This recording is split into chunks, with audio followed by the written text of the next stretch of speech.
Hi, this is Paul. For years, Michael Horton has been an author. I believe he teaches in Westminster, California, not Westminster East in Philadelphia, Westminster, California. Systematic theology. He wrote a systematic theology a few years ago. Not a lot of systematic theologies get written anymore. Systematic theologies sort of reached their peak in peak modernity in the late 19th, early 20th century. He's a conservative Reformed theologian. He had a fairly popular and influential podcast in the Young Restless and Reformed movement called The White Horse Inn. That's been going on for years. And just in the last year or so, he sort of jumped over into YouTube and has a channel called Sola Media, in terms of course, the Solas and so on and so forth. And he just, a few days ago, released a video that he had recorded before Tim Keller's death. And it popped up on my feed. I intended to watch it, and a few of you have sent it to me. And there is some good stuff in here. So let's dive in. Well, before I go there, let me tell you what I'm thinking about. I wrote a piece on Voices today, basically saying the future that many evangelicals imagined is not going to come. Or rather, I entitled it, "The End of Evangelicalism is Not What They Thought It Would Be." How did I say? There was I'm going to talk about a little bit more about Caitlin Beatty's, that was in the video that I put in the membership section. A little bit about Caitlin Beatty's appearance on the Holy Post. I would say, let me go back to this, what I played before. I've played this video a number of times before. I'll play it again. I'm sure I'm going to play it after this, because what Glenn says right here, I think, so typifies where the future that evangelicals imagined they would have. So let's listen to this again, because what Glenn says here, I think, is really helpful. Because I'm one of the good people. I've always been one of the good people. I went to the right college at the right university with impeccable kind of liberal credentials. And I've always been used to being that kind of person. And I do evangelism sometimes on university campuses, in which generally, through the 2000s and the 2010s, the tactic has always been to say, Jesus is also an environmentalist, so become a Christian. Jesus is also a feminist, so become a Christian. And a lot of apologetics has always been left coded while I've been an evangelist. I guess I've worked full-time for churches for the last 25 years, and officially as an evangelist, with evangelist on my business card since 2010. So I've done a lot of this stuff, and a lot of it is left coded, which is great. I mean, that's where I'm from, and that's kind of the political home that I've always felt most at home in. And I guess anyone who is my age has always swum in those sorts of waters. And now there's a vibe shift happening, and this current vibe shift is very much a reaction to the previous vibe shift, because I would say... Okay, so we talked a little bit about the French Revolution. That's where we get our left-right. Napoleon Bonaparte as sort of the original European conqueror devil. Of course, Adolf Hitler, in terms of I don't have a name for it yet. I mean, the urban monoculture. I'm not sure that's exactly the right name, but for this religious movement.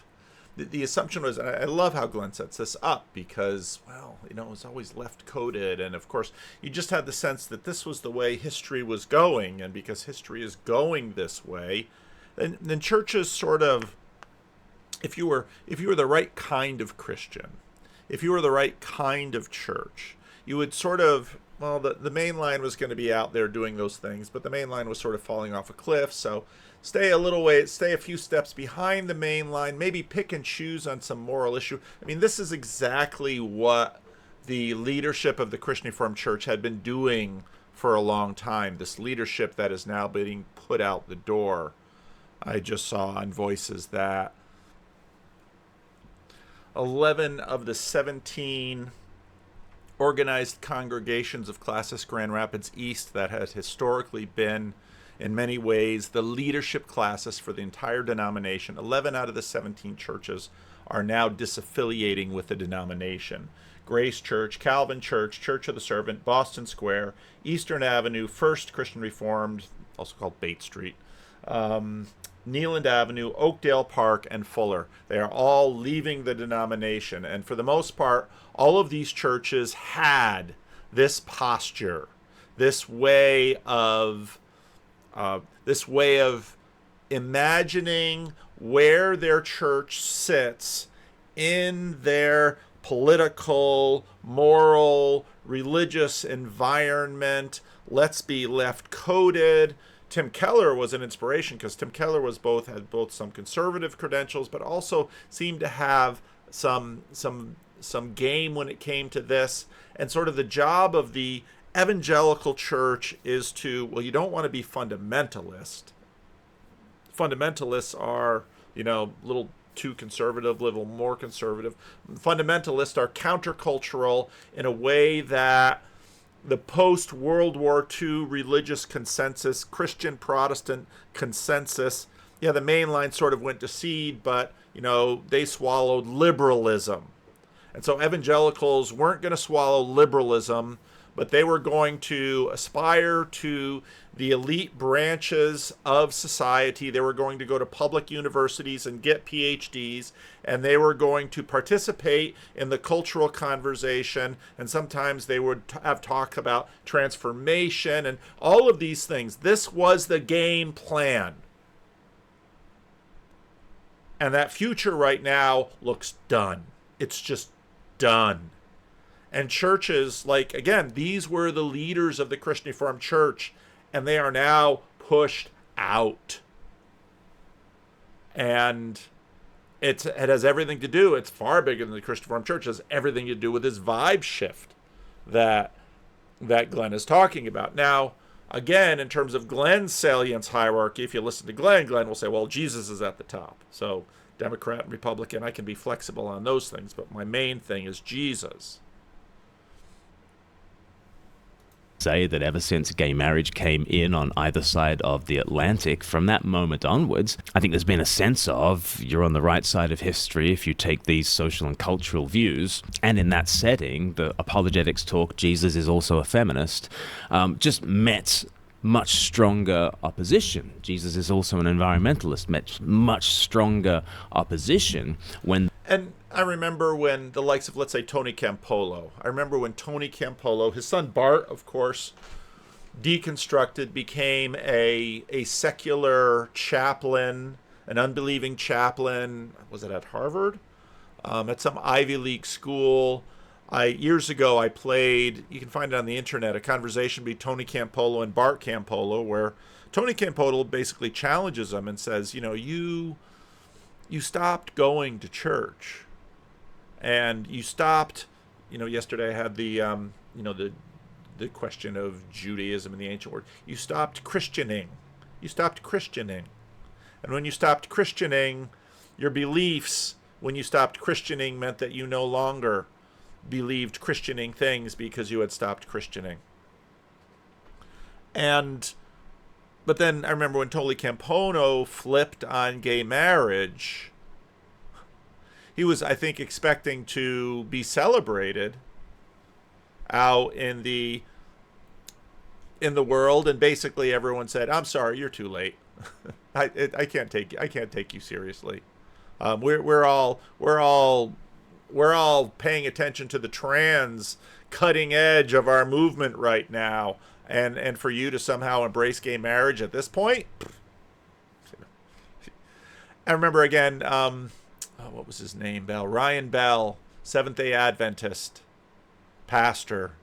I mean, again, we talked about sort of the emerging church movement and how that just became this waterfall or this cliff where people just went over the edge. And so for a lot of sort of moderate or progressive evangelicals, it was, well, you go right to the edge and you just walk along that edge, but don't go over.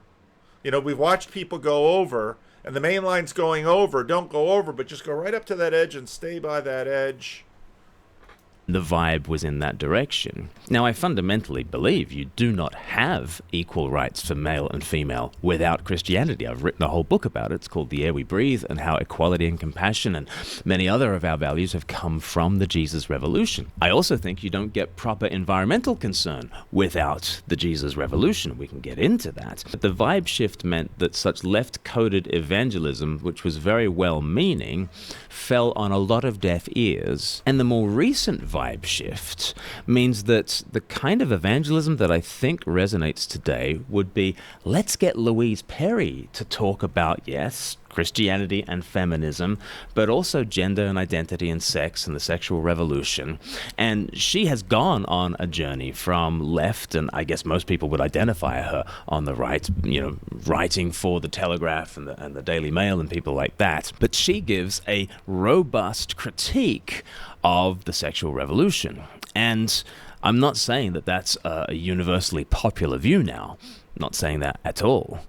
But it is at least a fruitful minority, a creative minority in the midst of a culture. And those who are seeking truth beneath the vibes are the sort of people who will actually read The Case Against the Sexual Revolution by Louise Perry. And they won't mind that, if I read Louise Perry, she also writes for the Telegraph. Therefore, I am in the orbit of the basket of deplorables. Vibes actually matter in terms of whether people will give themselves to certain causes, whether they'll give themselves to investigating truths. And if there is a vibe shift that says, you know what?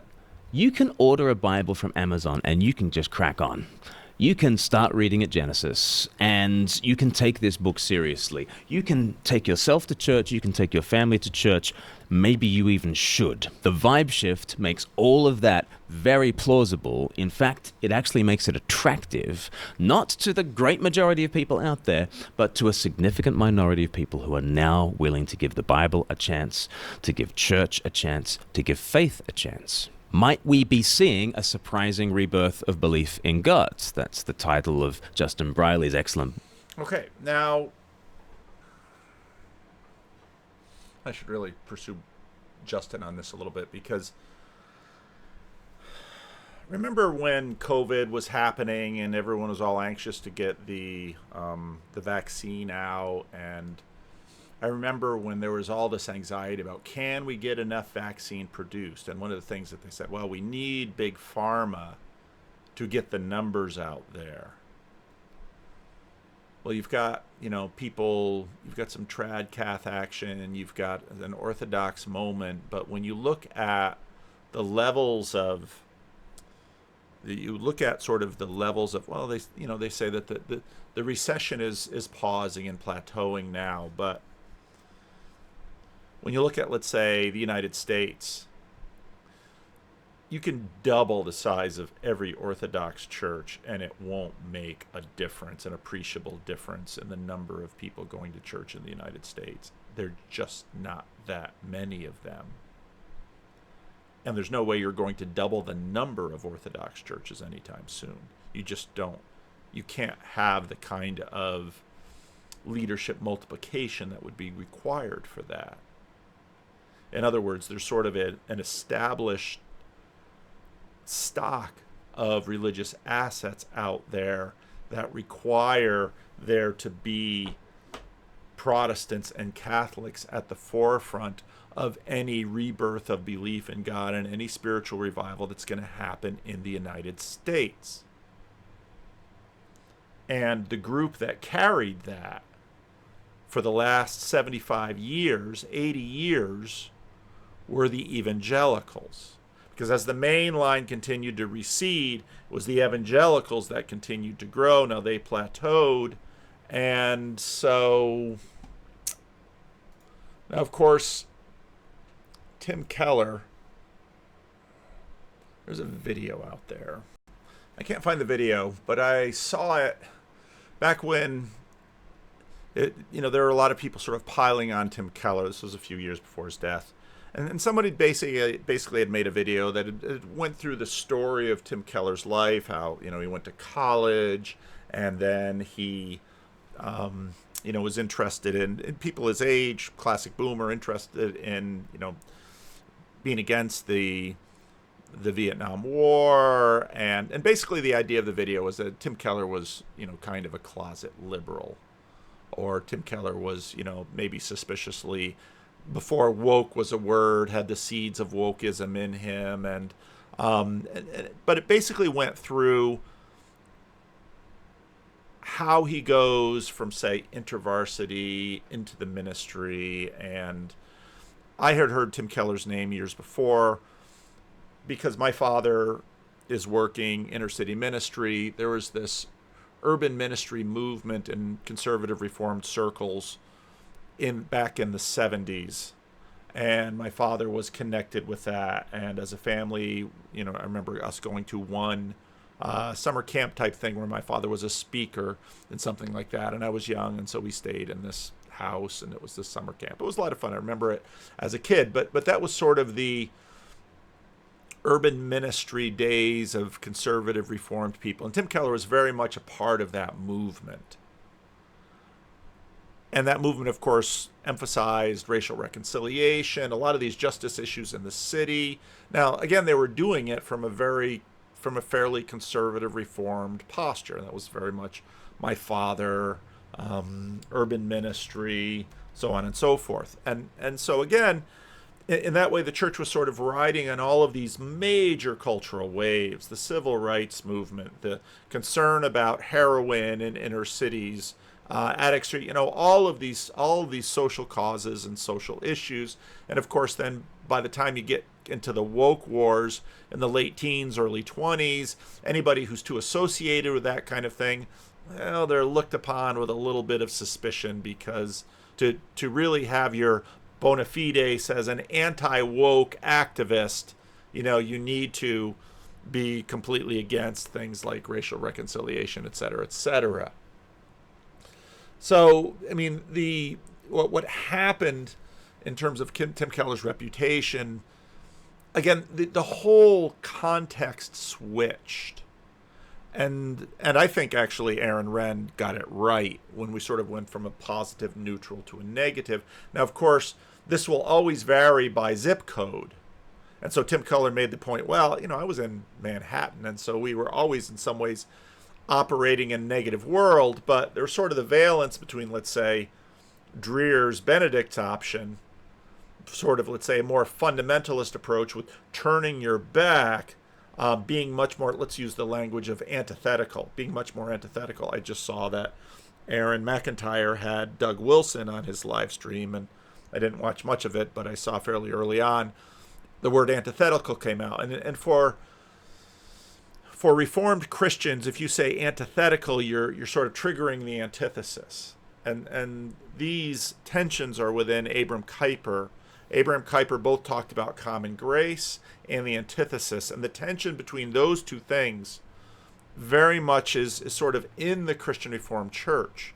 And so from let's say the 70s to 2020, Team Common Grace was sort of in the ascendancies, and the antithetical people were on the bottom. And what happens in 2022 is there's sort of a flipping, and Team Antithesis is much more in power in terms of a cultural posture as compared to Team Common Grace.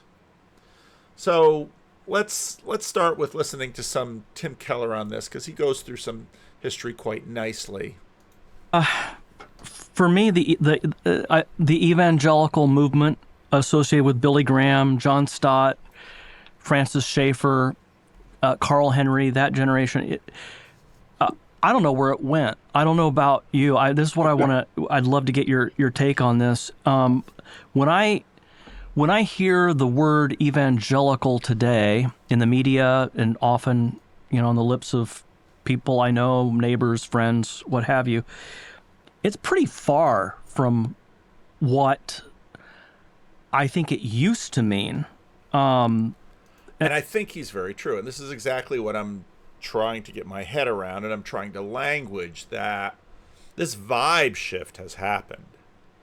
And I think Keller does really well with this. Many of the institutions that formed the vast parachurch network are gone or going. I know we've always had as Now, the parachurch network, that's really important in this, because unlike, let's say, a state church like the Catholic Church or the Church of England, where all of those institutions are within the church one way or another. Of course, the Catholic Church has all of those orders, and I was looking on Twitter, and of course there's Father James Martin who's out there, and Bethel McGrew says something like, when are they gonna kick this guy out? And it's like, it's never going to be kicked out. There's a reason John Calvin. You see, part of the problem with the state church in Europe, and of course Calvin with the Servetus chapter sort of comes into this, it wasn't the case that you had sort of this secular world where you could undergo church discipline and be kicked out of the church, but not lose your job, and especially not lose your life. Being a heretic meant you might lose your life. There's not only no salvation out of the church, there's no living outside the church. And what happens, of course, with the Protestant Reformation, with confessionism, and all of these things that sort of happen in Europe is that, well, now there's sort of, you can be a nonconformist, and things might not go real well for you, but there's actually sort of room for that. Reformed Christians, a very complicated, touchy relationship. So then you have these parachurches that come up, because again, the American state church isn't actually a formal institution. It's a vibe. It's a spirit. It's a way of, it's Protestanting. It's a way of being. And so you had all of these parachurches that would sort of fill these gaps. And when we get over to Caitlin Beatty's point, the Q conference, and so she's basically looking at the falling away of what had been these institutions that had been connecting the ecclesiastical institutions, sort of falling away, and it's sort of the death of evangelicalism.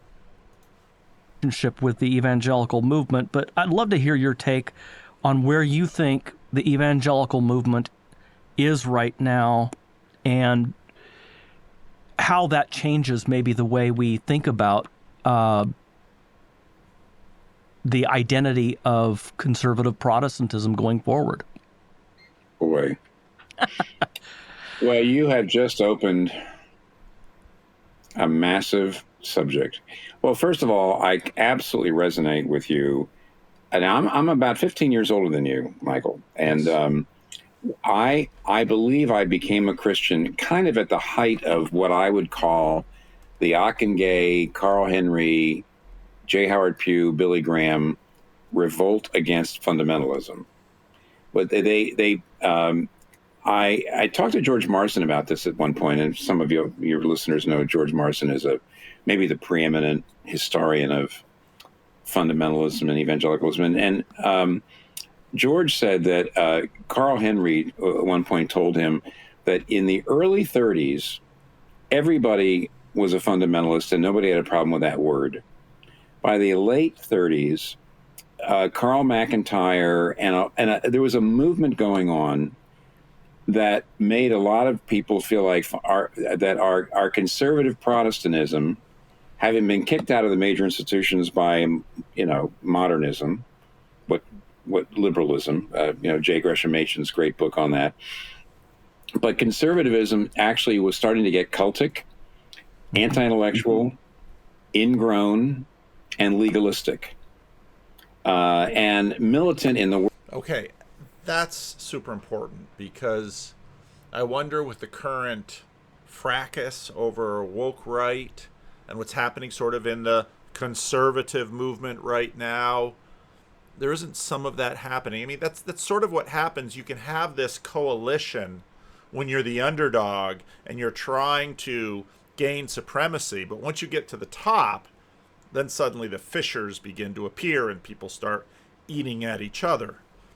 And what he says here too is that, if you read Marsden's book, on fundamentalism in America, and you look at all this history in the end of the 19th century, and you come into the 20th century, and you get into the 20s and 30s, you're now getting, you're really wrestling with sort of the rise of theological liberalism, and you have J. Gresham Machen and the split off of Old Princeton over into Westminster East, and you've got all of this history where there's sort of this separation.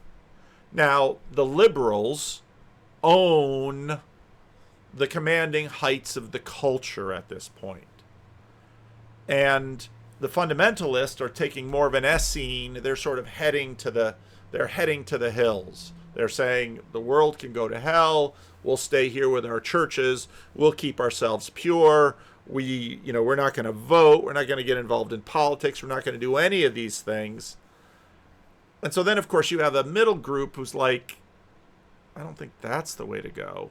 And now World War II is going to throw fuel on this fire, because what happens with World War II is that you have this massive draft, and all of these people are pulled out of all of these ethnic churches like the Christian Reformed Church. They're dumped into the military. They're mixed with all of these other Lutherans and Catholics and Baptists and Jews. You have this massive mixing thing that happens with this whole group of people who are going to be leaders in the 40s, 50s, 60s, and 70s, who have this whole ripping apart of sort of the natural immigrant Benedict optioning that had happened all over America. Keller's born in 1950. So he's a sort of a classic baby boomer. He's born at just sort of the sweet spot of the baby boom. And so his story is very much a baby boom story. And his cultural trajectory is very much that way. But of course, 25 years before 1950 is 1925. And so that's then the generation that's experiencing this. Are we really going to be antithetical towards the culture? Or do we really have a mission to the culture? Think about the elves who decide to go to Helm's Deep in the movie The Lord of the Rings. Worst way. Just anti-intellectual, ingrown, and legalistic. And militant in the worst way.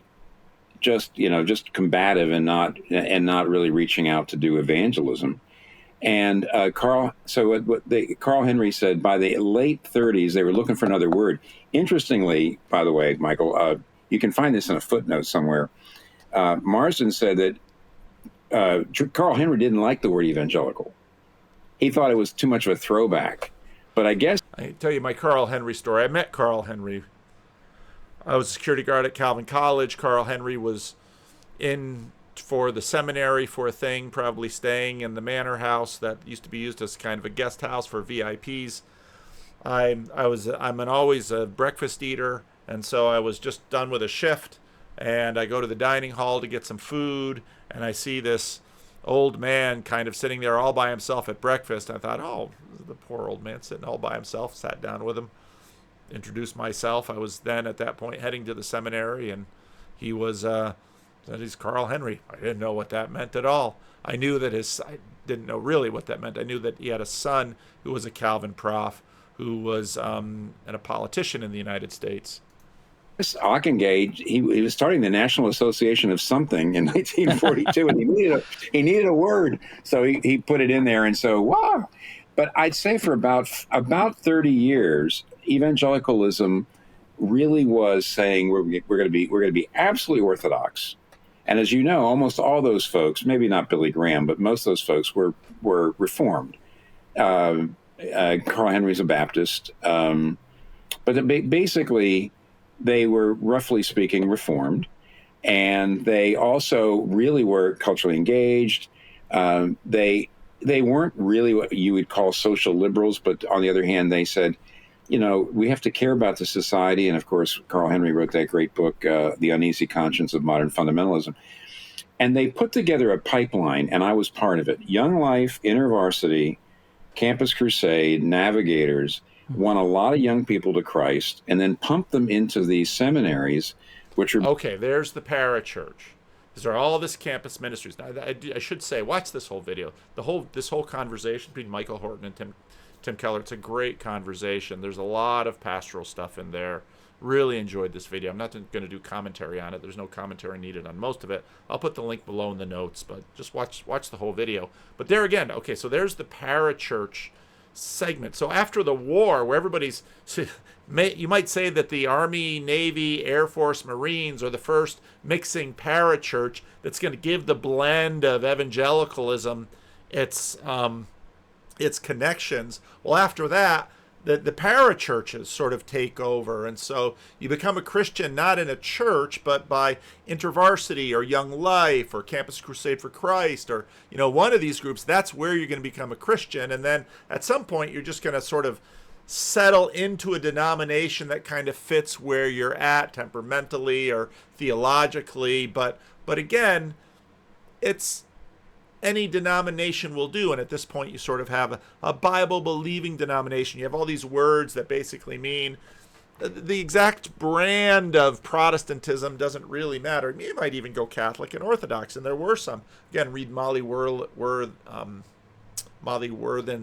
Apostles of Reason. The Metagelical thing was already happening then, with all these mixtures from the parachurch organizations. Being started by these folks like Fuller, which was more Orthodox in the earlier days, and Gordon Conwell and Trinity. And Kathy and I Kathy was won to Christ through, my wife was won to Christ through Young Life. I was won to Christ through InterVarsity in my college. We ended up at Gordon Conwell together because actually everybody was going. All the leaders, all the Christian leaders would go to seminary. We weren't even sure if we were going to go into ministry. And so in other words, you become a Christian in college, and a lot of you orthobros knew this. I mean, I've discovered orthodoxy. Maybe I'll be a priest, or maybe I'll be a deacon. And so you're a convert, and you're just excited about this, and so you want to serve God with everything, and then the ministry is the way to do it. So you go from the parachurch into the seminaries. And we got, Dr. Roger, of course, Dr. Roger Nicole and Richard Lovelace and Meredith Klein. I took 6 classes with Meredith Klein. He was so anyway, it was a wonderful time. Somewhere in the 80s, I would never have considered, for example, most of the Southern Baptist Church, I would not have considered evangelical. I would have considered a fundamentalist. But then somewhere in the 80s, and maybe we have to blame David Bebbington for this, it's technically true that an evangelical is someone who believes in the infallibility of the Scripture. You have to be born again. The Bebbington 4. You have to, you're on mission. You have to be saved through the blood of Christ and faith in Him and not good works.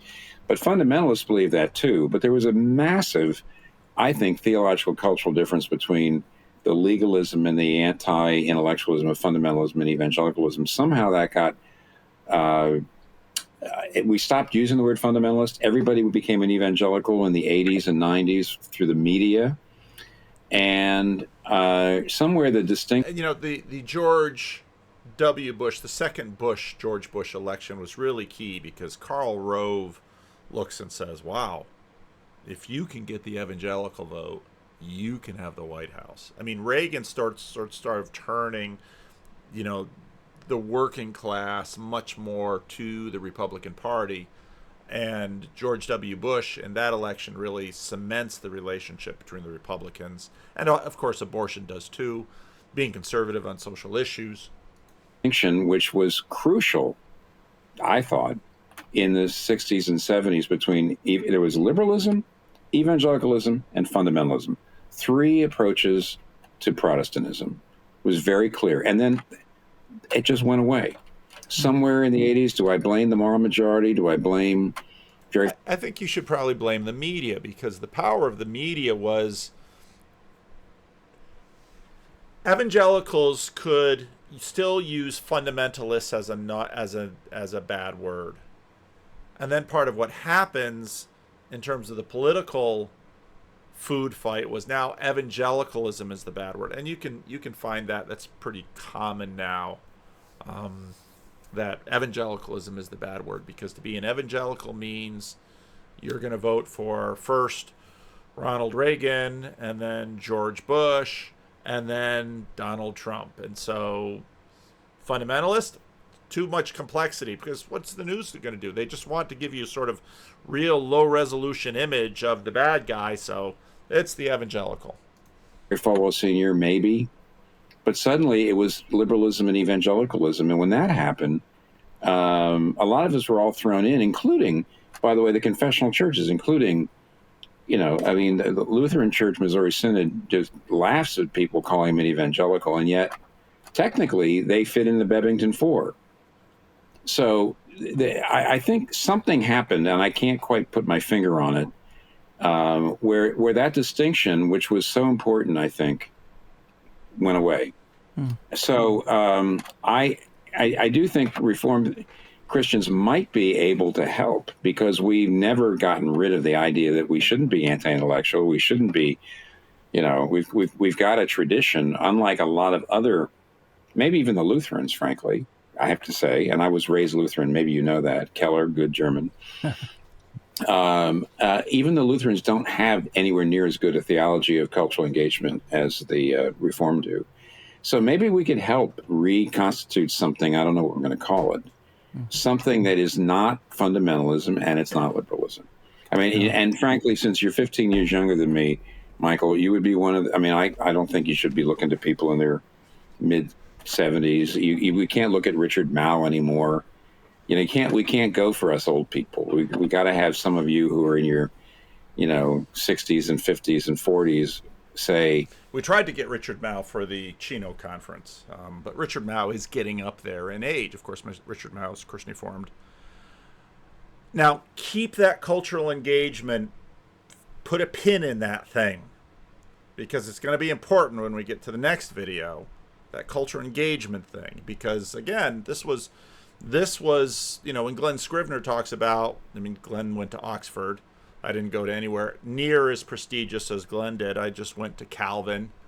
But cultural engagement was exactly what that was. When you start Calvin College, you had to say this.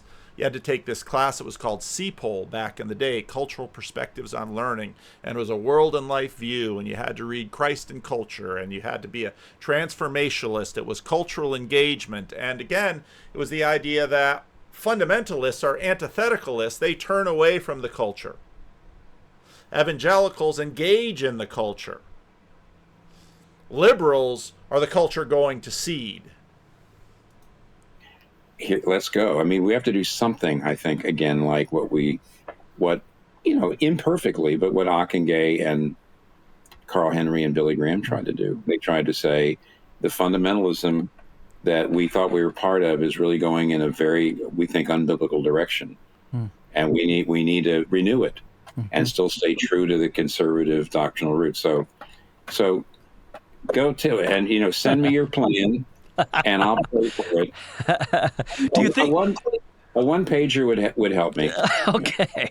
Do you think, though, that maybe in some sense it's actually a blessing in disguise, that it's that sort of the parachurch movement we were all relying on for identity has collapsed, and now you have a younger generation of pastors who aren't celebrities, who aren't well known, who are just faithful at their tasks. And I see what you're saying there. It's true that the problem with the parachurch. Now let's before I let Tim finish his thought.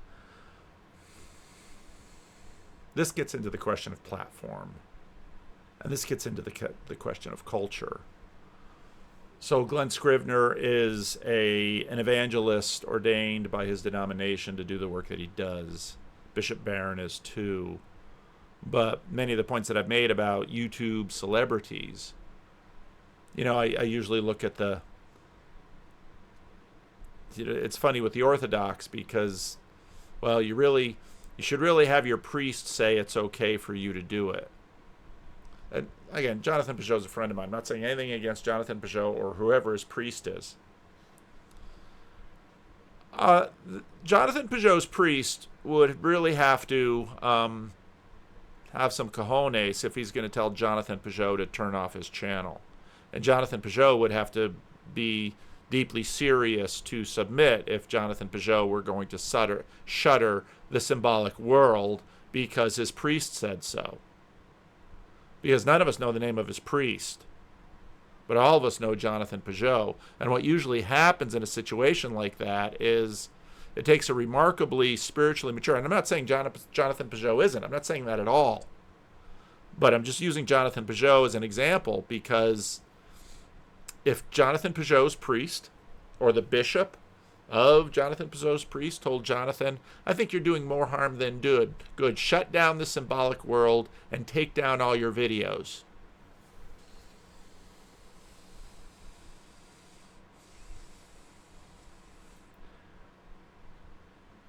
Back to the question about church discipline. I mean, Bethel tweets, the fact that Leo isn't unceremoniously chucking this guy out of the door is a bit of a point against him, I have to say. Bethel had just written it's an open piece on her Substack about Leo, quite affirming and celebrating. And Joseph Sciambra, interesting character, now as an Orthodox symbol by his. If the Pope tossed out every pro-gay priest, he would lose at least half of them. And Bethel says, well, it would be a start. And Joseph says, in order to reform, I think Roman Catholicism would have to take some major self-inflicted hits, and I think they would come out of it better, but they won't do it. Now, again, sort of the idea of orthodoxy is that, well, there's a lot more discipline in orthodoxy, and so it is, you believe that when it's tested. And I mean, the vision of Roman Catholicism, and it's all under the Pope, it's all in one thing. And the promise of that sort of unity is that in that unity, then you would have cohesion and discipline and grip and bite. And that's not at all what we've seen from the Roman Catholic Church. You see that in the, Protestant churches are complained, are looked upon as schismatic. Okay, but the schisms are usually because the churches have some bite. And so they get very unschismatic when they tend to get liberal, and then people are like, well, anything goes. Our church. And that is really, I do think, maybe, yeah. I mean, folks like Daryl Hart are who we both know well. I'm not sure I agree with the level to which he would go, but he certainly was right about the weak underbelly of evangelicalism. It was its ecclesiology. That was the weak underbelly. And you are absolutely right in the fact that the parachurch era in which I became a Christian morphed into the megachurch, non-denominational church era. It morphed. And, I tell this story. I mean, like, I'm in the PCA, and Michael, you probably know this, but maybe I've heard about it, is in our denomination, we care about what the Bible says about creation and evolution. I've taken the Meredith Kline framework hypothesis approach to Genesis, and there's other people in my denomination that don't like it. They would much rather do the 24-hour. They believe it's 24 hours a day. But we were able to live. The PCA says you can both be in the PCA. However, there are some people in one presbytery that felt like I'd gone too far, and that maybe I had gone into theistic evolution, didn't believe in an Adam and Eve and all that sort of thing. So they wrote my presbytery, and my presbytery examined me and then wrote back to their presbytery, because there's accountability. Yeah, even in the PCA, there's some accountability. You couldn't do that to Mark Driscoll. In other words, if you felt there was something Mark was doing wrong, there's nobody to write. There's nobody to go to. And the trouble with and I don't know if you know Yuval Levine, who's become a friend. Yeah. Well, Yuval's point is that these churches, and even Congress, frankly, that all of our institutions in this country are becoming platforms rather than institutions. They're becoming platforms for celebrities. Yeah. And so I do think what happened was the parachurch, which wasn't so bad, parachurch morphed into these huge non-denominational churches. And not even just huge, just non-denominational churches where there was really no, there are two things. There was no accountability to the past because they weren't confessional. So they were not linked to the past. And then secondly, there wasn't a connection any bigger than the congregation. So that just led to the ability for, local pastors to abuse. Mm-hmm. And I think you're right. I think that was another part that happened in the, say, 70s, 80s, and 90s. We had this enormous increase in the non-denominational churches. Most evangelical churches are non-denominational, I think. And that's another place where Reformed and Lutheran and Anglican churches might be able to show the way forward, I hope. Mm-hmm. I'll finish up. Now, boy, I mean, again, that's a huge topic because what your church, I mean, this is one of the things that I pointed out when the Christian Reformed Church was heading into this war over same-sex marriage. How I've described it is that what happens in the Christian Reformed Church is they sort of turn the heat up in terms of confessionality so that you could, it's kind of like a fever, so that you could push out the element that they wanted to push out over the issue of same-sex marriage. But church discipline is always a matter of community standard, and there's a ton of relevance realization in there. Because even limited confessions, let's say what you have in the Christian Reformed Church with the Heidelberg Catechism, the Belgic Confession, and the Canons of Dort, there's a lot in those documents, even though they're not very large. And people, just depending on the context, always focus on a few things. That's how church history works. Don't focus on everything at once. It's like, oh, we're okay with these things. We'll tolerate these things over there. But this, we're not going to have any tolerance for. And, it's a little ironic, Tim Keller talking about celebrities when, let's just be honest, Tim Keller was a celebrity. Now, he's a celebrity in a confessional church. But again, even if you're in a church in a tradition, so one presbytery decided to go after Tim Keller, well, usually sort of the way these things work, let's say if I said something in a video and someone wanted to come after me, well, okay, they're going to have to deal with my church council. Well, my church council kind of likes me. They're going to have to deal with my classis. I've been in my classis 27 years. I've got a lot of influence in my classis. So all of this is very complex. Now, again, this is a great video. And I dealt with sort of the aspect of the video that deals with this, but there's a lot more theological and pastoral and interesting stuff. And again, Billy Graham comes up in this. The Billy Graham Evangelism Association, there's a parachurch. Billy Graham was a celebrity.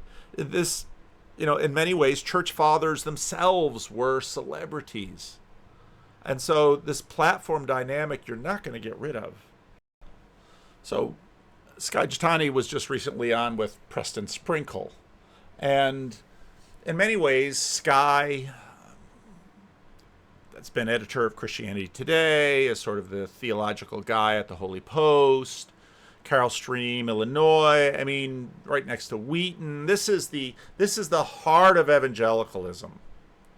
And again, it's really hard to sort of get your mind around it because it's not like the Holy Post doesn't have any listeners or there aren't still people in churches who are sort of trying to work that middle. But as Michael Horton notes, the world has changed completely. Evangelicalism is just sort of not there or not like it was, and the parachurches are not there. And of course, Christianity Today, one of the early cornerstone flagship parachurch, it was not a denominational magazine. It was a non-denominational magazine. And it was a platform.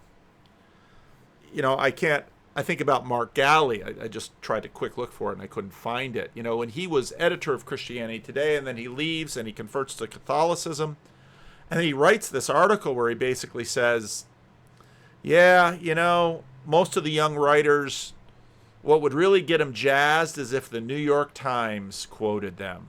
That's what they were looking for. And then you had, again, a number of years ago, okay, well, you got the Winsome. That was sort of the end of the teens. So now, again, just in terms of other things, you've got the emerging church movement that only doesn't last very long, partly because, Rachel Held Evans, key leader, passes away tragically as a young woman with children. It's very tragic. But as, those series of blogs that I posted about what happened to the emerging church movement, well, so much of it just deconstructed out. And some of those deconstructed people then began to go into orthodoxy, and a lot of them are here in the corner. But just get raw, like, and maybe this is for you in particular, than the Holy Post in general. I think you guys get accused of being like punching right, coddling left, or being too left wing or whatever. Like, is that an accusation you guys get, and how would you respond to that? And maybe you just want to speak to yourself, not everybody associated with the Holy Post. Yeah, I mean, we are a growing group of voices, so it's not just me. But yes, we do get accused of that. The funny thing is, it depends what audience you're looking at. So if I were to get on social media right now and look at what criticism am I getting or the Holy Post getting, it's probably what you said. Okay. We're going to be accused of punching right and coddling to the left. Mm-hmm. When I go on to Holy Post Plus, which is our internal subscriber kind of audience, the people who pay to get all the material we produce. Yeah. If there's criticism coming from that audience, it's more often that we're too hard on the left. Oh, interesting. Or that we're not left enough sometimes. I just, tomorrow, as we're recording this, we have an episode coming out of the Holy Post where I interviewed Senator Gillibrand from New York. She's a Democrat from New York. And we had a kind of tense conversation about, does the Democratic Party allow pro-life people a voice in their party? And I think people are going to listen to that episode on the left and are going to be upset with me because too many people assume that if you're critical of Trump, you must be in the tank for the left. And we are 100% not in the tank for the left. And I think one of the reasons we got Donald Trump and MAGA is because the Democratic Party has kind of lost its mind in some ways. And people felt like their only viable option was Trump and MAGA. So I want to see a healthy party on the left. I want to see a healthy party on the right in our country. And I don't think we have either right now. So we get it on both sides for different reasons. Now, what's interesting is because, again, when I made the video about Peterson and Lindsay, the shift is, as long as you keep talking left and right, we're still sort of pulling through these concepts that tie all the way back to the French Revolution. And really the shift is liberalism. And not theological liberalism as in Machen and Old Princeton and New Princeton and all of what happened in terms of theological liberalism and the divide between the mainline and the evangelicals and the fundamentalists, but liberalism at heart. And so I don't hear in something like the Holy Post or in these spaces, and when Sky says, yeah, but in our Holy Post Plus, freemium area, we're too hard on the left. I totally believe it because I just look at the fight that happened in the Christian Reformed Church.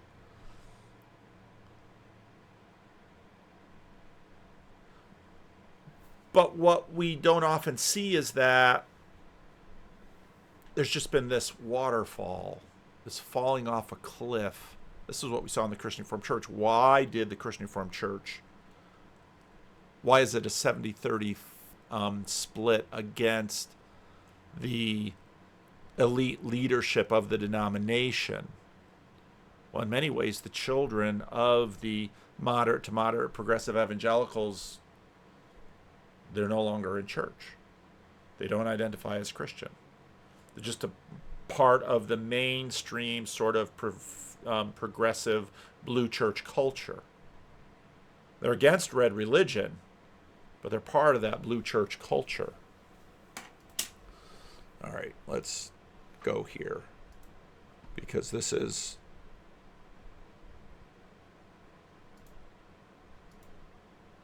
NPR, the Associated Press, and the it was so Canadian broadcaster for news service, religion and politics, and the Atlantic Times, and recently wrote an article. The conference, its topics, its speakers became a lot less about the common good and a lot more about the culture wars. Caitlin Beatty was my colleague. Okay, so common good, culture wars. Now we're getting these coded terms, and common good is, I just thought common good. No, common good is a coded term, probably left coded. At CT, and we attended a number of Q conferences together. She recently wrote an article unpacking the changes that she is seeing in Q. Like me, Caitlin Beatty. I gotta watch it with this music, because people use these music on the things underneath, and then suddenly YouTube's like, music! Do you have the license for that music? Maybe I'll zip by it, because I might have to cut it out. Once again, to the Holy Post. Thank you. It's always good to be back with the one of maybe two Caitlins I know. Yeah. Spelled it's differently, funny. Of course. Yes. But it's funny being like, I'm the new Caitlin. Like, you were on the Holy Post before I was on the Holy Post, and now, from one Caitlin to another, welcome back. Thank you. Yeah, I was in the Holy Post 1.0 days occasionally. It goes without saying that you have helped to take the Holy Post to greater and greater heights. So I think the new Caitlin is better.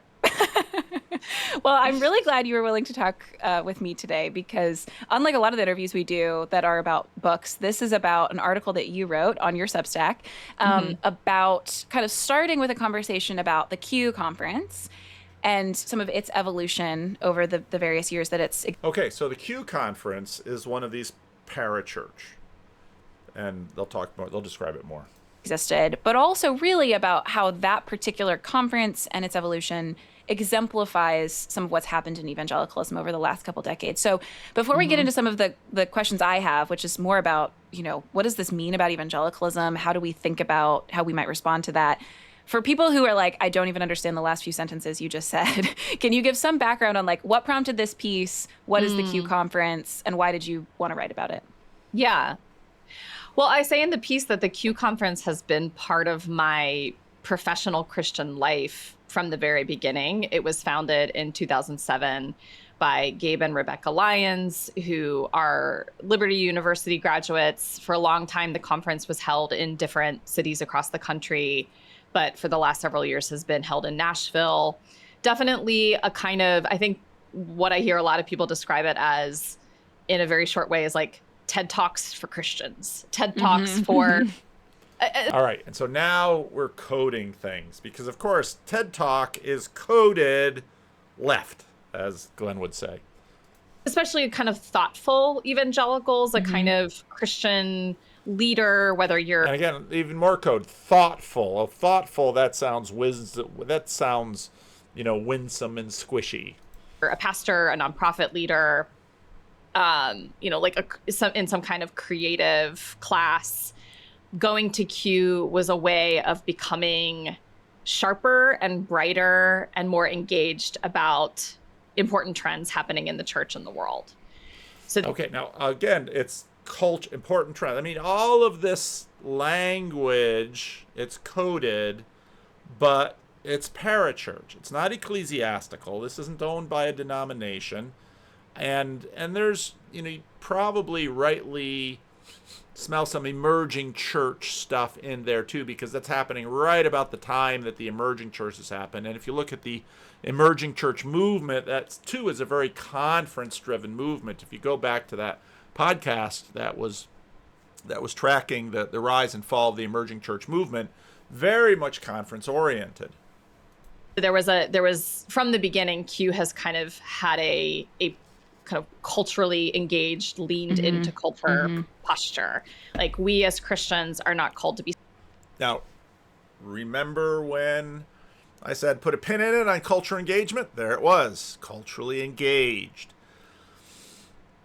Now, if you listen to this carefully, you can see all of the cross pressures, this fun word that Charles Taylor loves, all of the cross pressures within evangelicalism just coming through with this collapse that's happening. Because we want cultural engagement, but we don't want culture war. Well, isn't culture war cultural engagement? Yeah, but culture engagement, that's... We don't want the military... I mean, you can just... And it's often sort of the reactivity to this. Last Friday's live stream, when we talked about church history, it was super interesting how the Phlebas said it well at one point. He said, boy, there's a generational gap here. It's like, yeah, there really is. There's a generational gap here. And the generational gap has everything to do with tradition. Maybe I'm running out of time. Maybe I'll tag some of that live stream onto there. It came towards the end of the live stream. We just started talking about church discipline. And in the Tim Keller, I should play a little bit more of that, because the question before... Now, it's interesting because, of course, Michael Horton, older guy... I don't know that Michael Horton's ever been on the Holy Post. Well, why? Well, Michael Horton's complementarian instead of egalitarian. I mean, on one hand, Skye Jethani can say, but no, Skye Jethani occupies my area, egalitarian, moderate progressive. I mean, this is all who I followed the Holy Post quite closely early on. There were an early podcast that I listened to very regularly, participated in on their Facebook page. And that, of course, was until Rod Dreher and Jordan Peterson. And then once I had the whiff of Jordan Peterson on me, well, no. Tim, you came out of the counterculture, 70s counterculture, at a time when a lot of young people felt like, especially in the church, felt like the older generations were miles apart from where they were in their heads, and the older generations felt pretty much the same about the younger folks. Do you think we're in a similar place today where, there's a lot, the generation gap is kind of like a generation chasm, and people just, older and younger generations don't overlap much anymore? I think I agree with your what you're suggesting. I don't know that I have a great answer to it, but I think I can confirm it.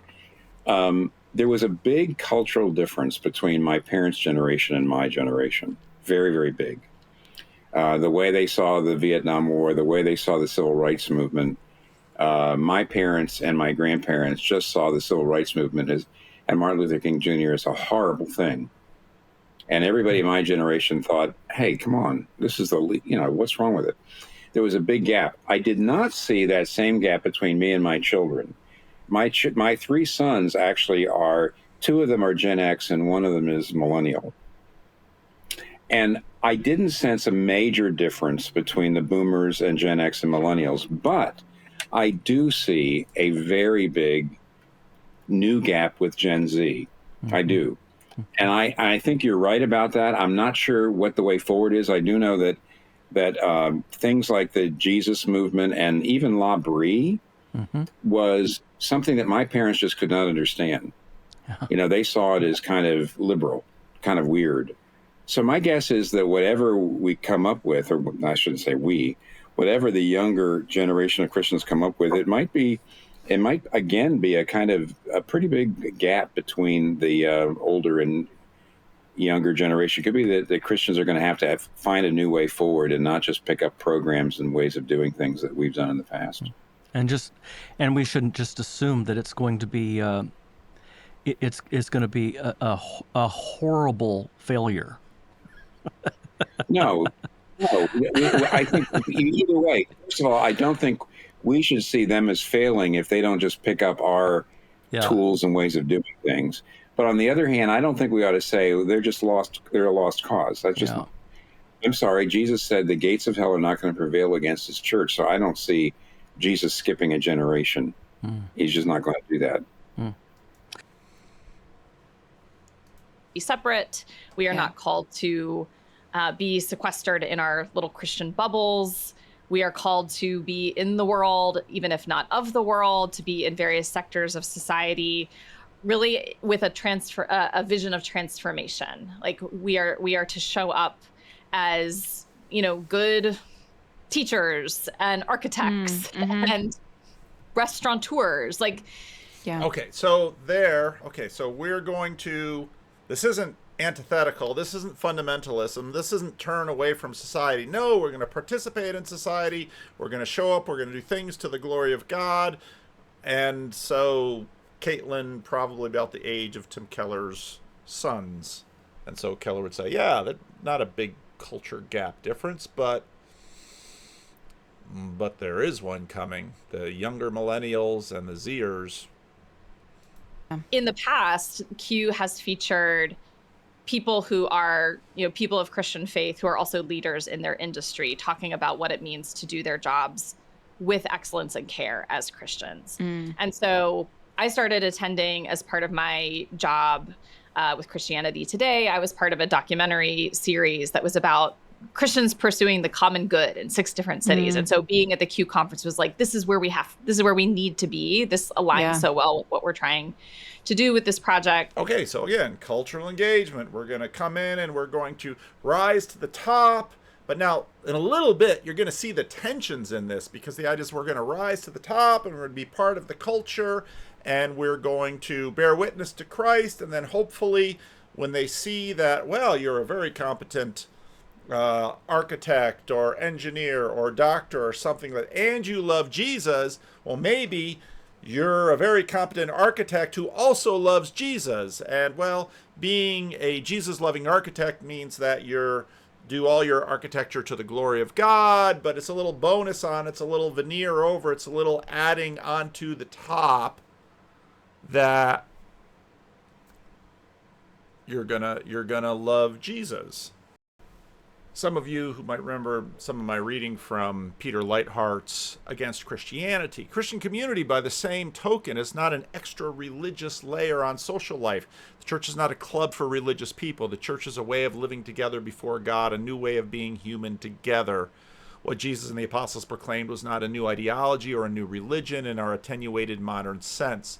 What they proclaimed was salvation, and that meant for a new world, new social and political reality. So, the tensions are just all in here. And I always just found it really inspiring. I think there was a sense that, this is not culture war. This is not the religious right of the 80s and 90s. Okay, this is cultural engagement. This is not culture war. This is not the religious right. And again, I think Tim Keller's observation that there was sort of liberal or mainline, that would be mainstream. And then there's fundamentalists. Well, they're weird. They don't listen to music on the radio. They don't wear cool clothes. They don't do things on Sunday. And later on, of course, they homeschool. And evangelicals, we listen to the same music as everyone else. We might just kind of, pucker up a little bit when someone drops an F-bomb. And the rap music, well, that makes us a little uncomfortable. But we, Pat Boone, whatever happened to Pat Boone? But we're not uncool like that. We're cool. We're socially engaged, but not culture war. We're common grace, not antithetical. So common grace, common good, not antithesis. These were rejecting that, as a generation of millennial Christians. So we're rejecting culture war. Well, I thought the rejecting was part of the problem. No. It's okay to reject that, and that's where you get sort of, schmooze left, punch right. Up and coming leaders, we're rejecting that model of Christian cultural engagement. We're choosing something more positive, less afraid, less combative. Yeah. So I've been now the less afraid is funny because that's also sort of coded because, well, those antithetical people, they're only doing that because they're homophobic. They're afraid of the homosexuals and all that reactivity is coming out of fear. And isn't that what Yoda said? All that reactivity is coming out of fear. We're not afraid. We're brave and we're engaging and we're not angry.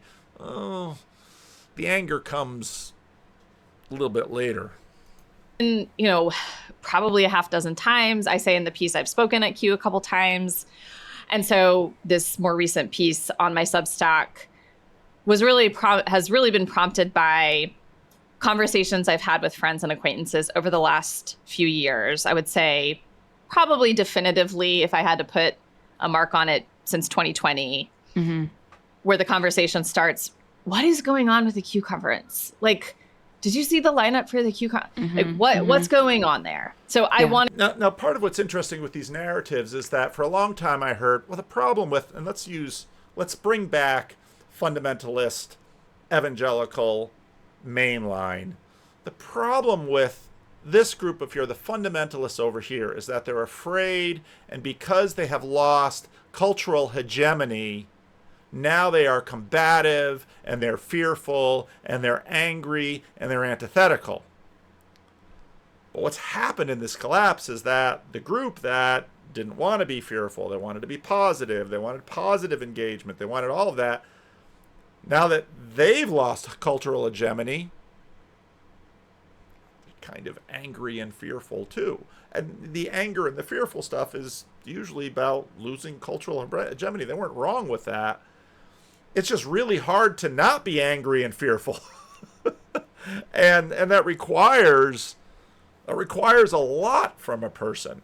And again, I mean, part of the reason I deeply respect Keller is you just never really went there with angry and fearful. I wanted to give voice to what I and seemingly others are observing about the conference's trajectory. Yeah. And I've never been to Q. I've been aware of it for a long time. But what you just described and what I read in the piece that resonated so much with me, that I think resonates with a lot of people in our audience, is not just this sense of like, wait, I thought like a certain community I was a part of was a certain way, and then I discover it's not. But also just this sense of like, where do I fit in the shifting landscape of evangelicalism? And it used to be there was like a certain home for me, and now I'm confused by it. Can you talk a little bit about... And of course, that's exactly what's happened if you've read Christian Reformed CRC Voices over the last couple of years, or you read the Reformed Journal or something like that. They stole my denomination from me. And I'm really angry. And I'm really afraid. Maybe I'll have a little bit more mercy and understanding for those poor fundamentalists that were really angry and really afraid. It's a pretty human reaction to domicide, as we've called it in the corner. Oh, yeah. How these shifts in the conference exemplify some larger shifts in evangelicalism, and how we might think about what actually is happening. Because I've even wondered for myself, is it that there used to be these bigger tents?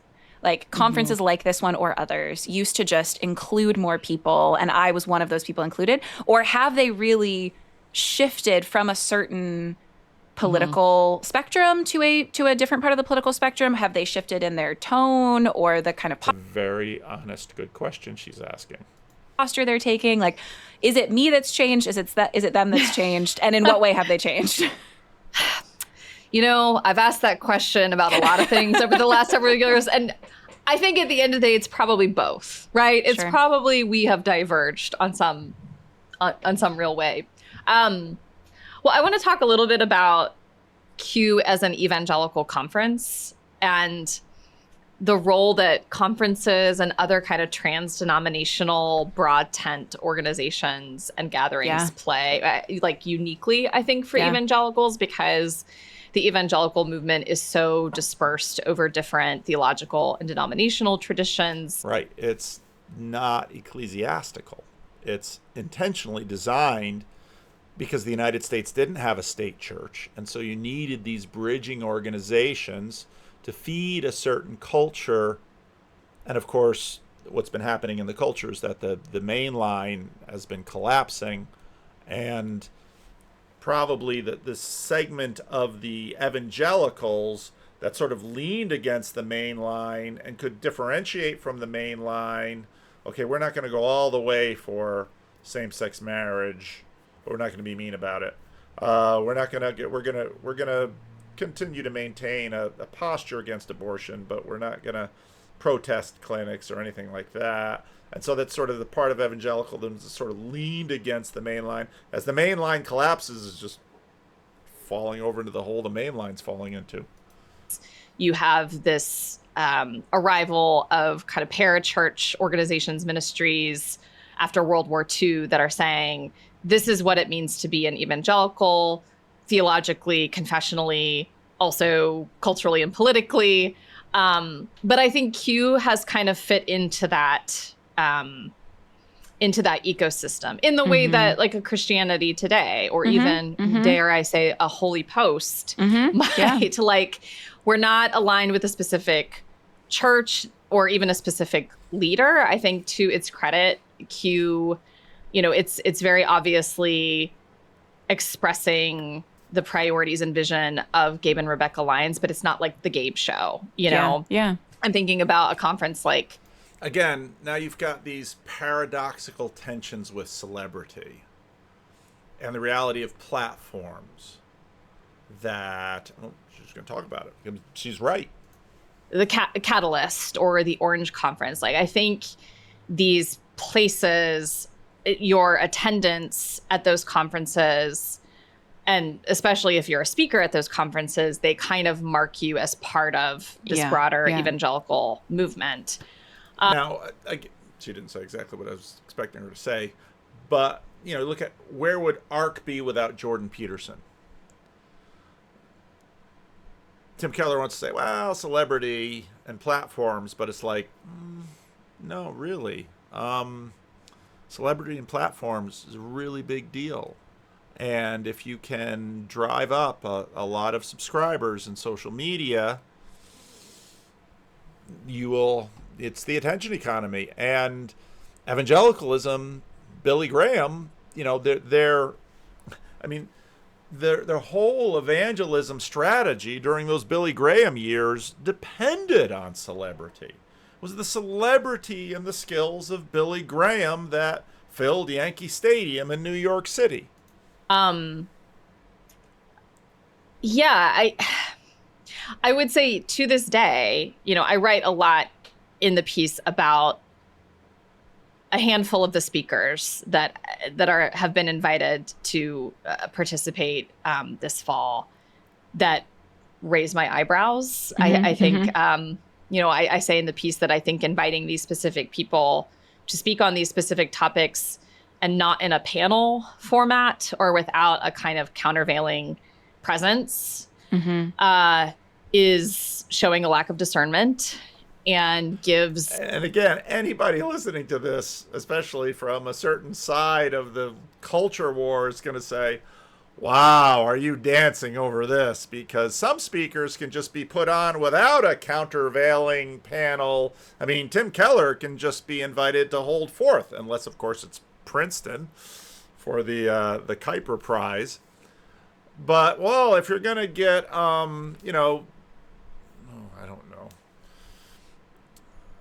If you're going to get someone who's problematic, well, maybe on a panel so we can discuss it.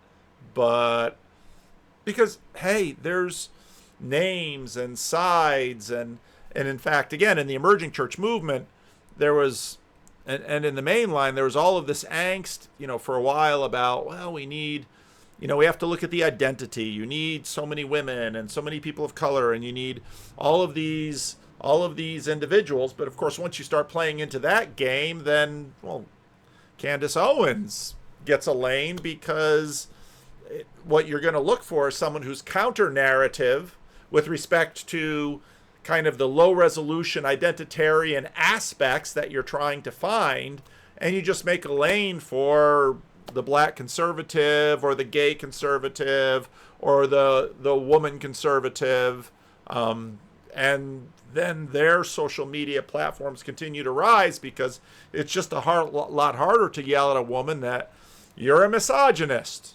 No, but you're a woman. Or you're a racist, but you're black. Or you're homophobic, except you're gay.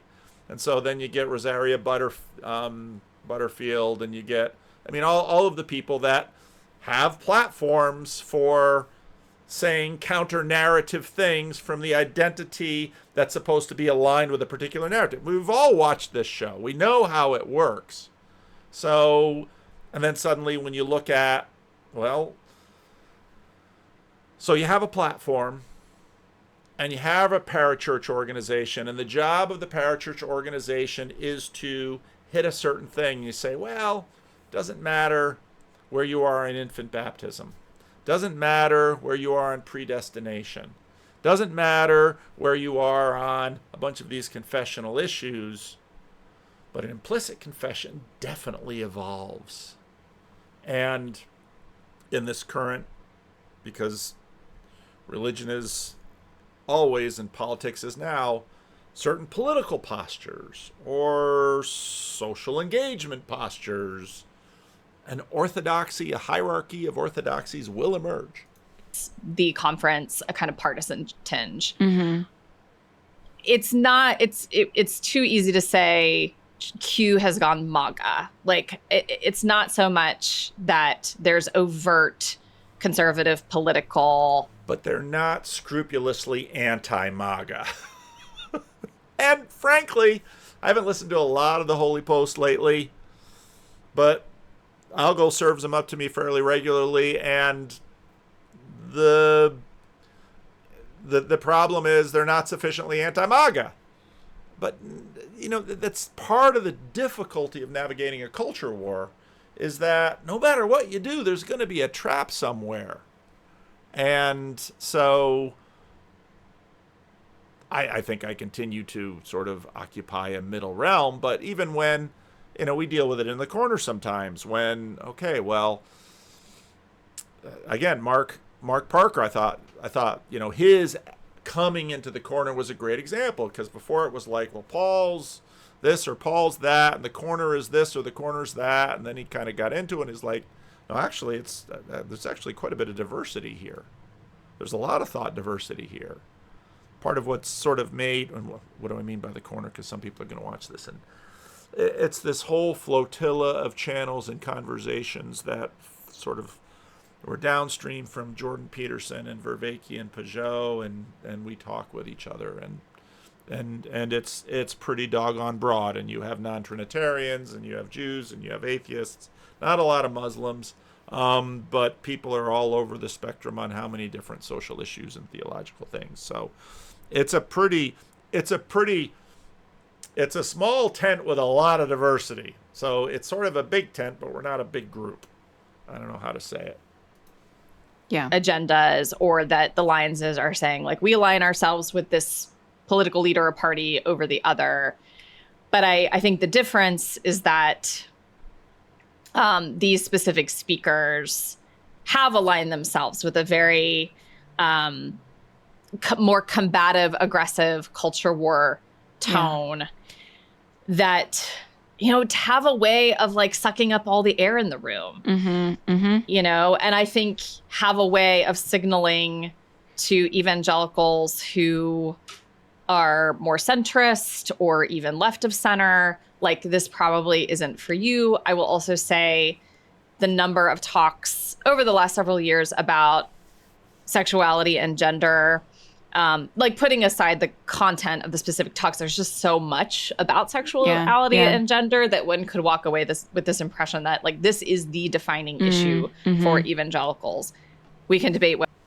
Oh, it's kind of been a huge issue. And, you know, everybody wanted to have the conversation until the conversation started to turn not in the way that the conversation was supposed to go, and went the other way, and then they didn't want to have the conversation anymore. So, but I get it. I get how hard it is to, I mean, it's part of the reason why the conferences that we do in the corner are shaped the way they are, because part of the difficulty you have if you have primarily a speaker-centric conference is you're going to bump into these issues. You have to develop a culture where, you know, if you've got Trump derangement syndrome or you don't have Trump derangement syndrome, people will people will look around the room, and at least if they find that there are some people who are sufficiently like them in some degree of relevance realization, they'll tolerate it. Or if they're unique, they seem to be valued for their uniqueness. Whether that is true or not, but I think from my perspective, it has outweighed other important considerations for evangelical thought leaders. Did that answer your question? Yeah. I mean, I so appreciate the setup there, because I do think it's so important to say part of why we're even talking about this, because this could be the most like inside baseball conversation ever of just like people who are very online, who think about Christian conferences, but there's two important things going on here. One is, this is kind of how tones and kind of teams get set within evangelicalism, because to your point, without the strength, like the institutional strength of particular denominations or schools being like the grounding place, it tends to be this conference brings together people of like-minded thought on a variety of things. Like with Q, it's more this approach to culture. With another conference, it might be here's this like theological segment, or that but those conferences help kind of ground people in identities when a lot of people within evangelicalism are not grounding their identity in a denomination or a particular institution. The conferences kind of do that. And then secondly, this sense of not just kind of what's the tent size, does this include a lot of people with different perspectives or not, but something you were just getting at there that I'd love to hear more about is the kind of, not just, because what you're not saying in the piece is, they've invited some bad people, I don't like those bad people, they shouldn't do that. What you're saying is like, it seems to be weighted in a certain direction. There's one perspective that's given airtime and not another. The difficulty with judging weighting is, again, it's one of these no-win situations where the judgment is always in the eye of the beholder. It's super hard. And at some point, you just have to sort of say, here's the conference. What are you going to do about it? Come, don't come. It's up to you. But trying to make everybody happy, it's a fool's game. But one point you make in the piece that I thought was really important was the kind of posture and tone of some of the people invited. Not just that they take a particular perspective and the counter perspective isn't presented at the conference, but that those people tend to have a pretty combative tone online and tend to think that the opposite perspective, well, of course it wouldn't be included on a panel, because I tend to say the opposite perspective is just wrong. I mean, is not worthy of real respect. That seems like a big shift, not just with... So there's the platforming question. And again, these things are so difficult. They're so hard to manage. This conference, but with how a lot of conversations in evangelicalism have increasingly come to be, how would you describe that kind of shift? Yeah. This is going to sound so elitist, and we can talk about the elite version. Okay, so you got liberal, post-liberal, now we got populist, elite. And remember, part of the evangelical goal was, we're not fundamentalists, okay? We're not fundamentalists. We're evangelicals. We want to rise to the top of society. And, well, what are you going to do when you get to the top of society? Versus populist divide, and how that also affects evangelical gathering spaces and institutions. I would say, yes, the speakers that I raised issues about, we disagree on a lot of things, but I think you're right, Caitlin, to note that really it is more about tone and posture than about the content of their argument. And that the tone and posture is more, I'm right, you're wrong. You're not just wrong, but like you're evil. You're an evil person. Okay, so we're back to common grace antithesis. And I'm making the very clear argument that I think this is antithetical to how Christians should show up in the world, whether online or in. So we've got we're antithetical to the antithesis. Conversation or on a conference stage, this does not exemplify the best of what I think Q could be. But there's also this sense that what it means to be an authority or a leader or an expert on a particular topic is... Now we're into liberal, post-liberal, because the cult of expertise. Now again, it's so funny because if you say the cult of expertise, that gets coded blue church. But if you're Jordan Peterson, say a hierarchy of competence, Well, what's the relationship between expertise and competence? Is judged or gauged more by your ability to amass a particular following online and kind of like from the ground up. I would say, I mean, this is simplifying in some way. And this is where you get into all kinds of other things, that those people who can amass a following online, well, they might be demagogues because, hey, fair enough. You know, if you want to be deeply antithetical and shrill, you'll get a lot of attention and you'll probably build a big social media thing. So we want to be well, what games do you have to play to rise up in the institutions? The elite institutions, you have to get certain degrees and do certain things and climb those institutions. I read for a while, then I let it go, and so I picked up Glenn Lowry's memoir the other day again. And it's so interesting with Glenn Lowry because he is sort of rising in economics institutions. He's sort of being pushed forward because of affirmative action, which he feels really... Does he want to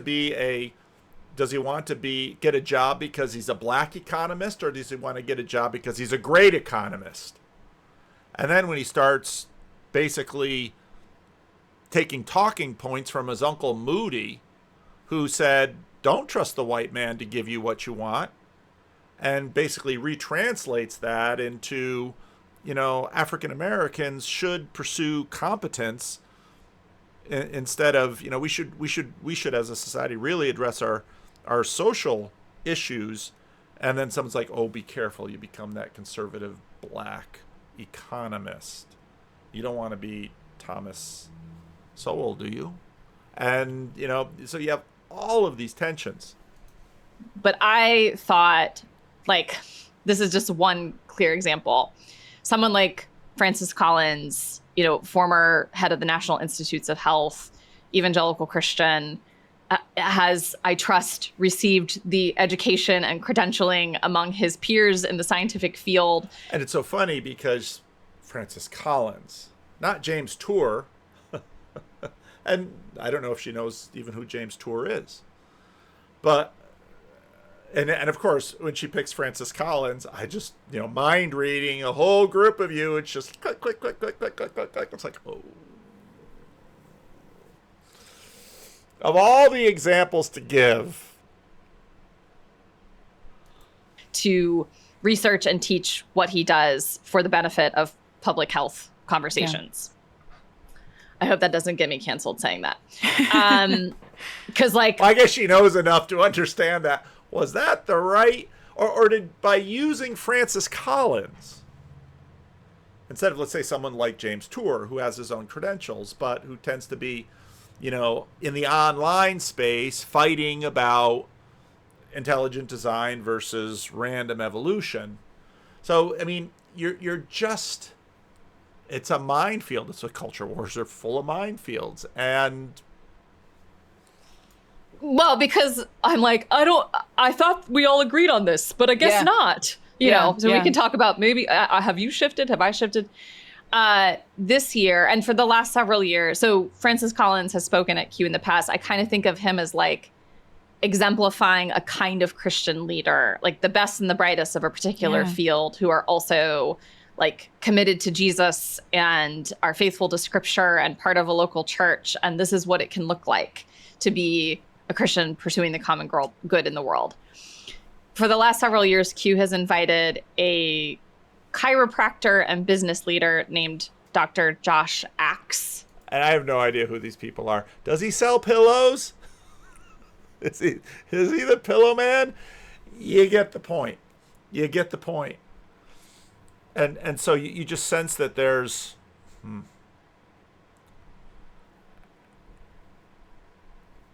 what did I write here? Kind of the strategy was of the evangelicals, let the liberal progressive cultural leaders do the trailblazing, hang back a few steps, edit a bit, maybe same-sex marriage or abortion, or at least go a little bit slower, but for the most part, continue on the trajectory to the end of history. Now, it seems that culturally, at least for now, like they're heading out into exile. And it's difficult. And what'll be interesting is if they'll sort of adopt a Benedict option strategy where they sort of hole up, escape into the Negev, put jars in the cave, stay back here and pray for change, and hope that there's a vibe shift again and our boat will come in, because, hey, you know, the vibe shift happens and a bunch of people that were supposedly dinosaurs are now sort of in command. And it's not that evangelicalism is dead. The Wes Huff video came through. Bible expert on which Christianity is true, the Book of Enoch, and if Christmas is pagan. So, and I looked at, Glenn's video on Wes Huff's best moments for Andrew Schultz. 15 other killer lines. Glenn's video is under 27K. So, but of course, so you still have evangelicals who are sort of trying to move through. And when I listen to Wes Huff do his apologetic stuff, it's pretty standard conservative evangelical positions. And most of the arguments he's making, these have been arguments that have been around a while. Now he seems particularly good at it. Where is he? You know, every single thing. He seems particularly good at it. He fits into that culture. He's been on Rogan. Now he's here. So bang. It's not going away. But my guess is Wes Huff isn't going to really wander in the political segment much. He's, in that sense, perhaps sort of a throwback to a little bit more of a fundamentalist posture where Wes and Glenn are mostly going to say, well, if politics is now and religion is always, I'm going to stick with most of the always conversations, and I'm not going to be on Joe Rogan giving hot takes about who I'm going to vote for. And they're going to sort of stay away from the culture war issues. But, now let's compare, let's say, Wes Huff to Skye Jitani. Every week, the Holy Post is just hammering on some of these issues. And it's sort of like, if you don't really want culture war issues, you might want to think about different topics. Or is it the fact, Reformed Journal as well, in my own context, that actually there's an audience? And they're the ones that are paying for the Holy Post Plus. And they've always sort of hoped that, well, in the little segment that they grew up in, the Christian Reformed Church or some other little ethnic denomination somewhere, that maybe we would grow up to be like the PCUSA or the United Methodists or the Episcopalians, not really paying a lot of attention to how things are going in any of those places. So, if you really want to be an evangelist, you might look at Wes Huff and you might look at Glenn Scrivener. Oh yeah, this Wes Huff, Glenn pinned the comment here. It's a very gracious review. Thank you. I'm especially humbled by it because, in all honesty, I consider Glenn one of, if not currently, the greatest living evangelist. Oh, Glenn. Bada bing. But, poor Glenn hasn't been invited on Joe Rogan. Sorry, Glenn. I'd love to see you on Joe Rogan. I thought you mopped the floor with Matt Dillahunty, frankly. I thought you mopped the floor with him. And, Glenn, of course, I follow Glenn pretty closely, and, I really like Glenn. So, and Glenn does watch our channel, I think, and Glenn does keep an eye on our corner, and Glenn has been to an estuary meeting. So, hey, the greatest living evangelist has been to an estuary meeting. Woohoo! But in some ways, this is sort of like, how much cultural engagement is going there? And Glenn, of course, is very crafty in terms of how he does it.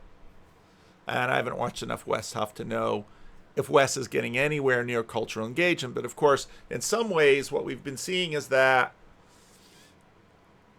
this period from the Second World War, just to, the rise of the Neo-Evangelicals now into this point, it's about 100 years. It's sort of been an exception. In a lot of ways, lion cultures and lion energy, and we're sort of going back, and in the Christian Reformed Church, in some ways, turning the clock back to the post-war religious spirit. All right, I am out of time, and this video has to end. So leave a comment.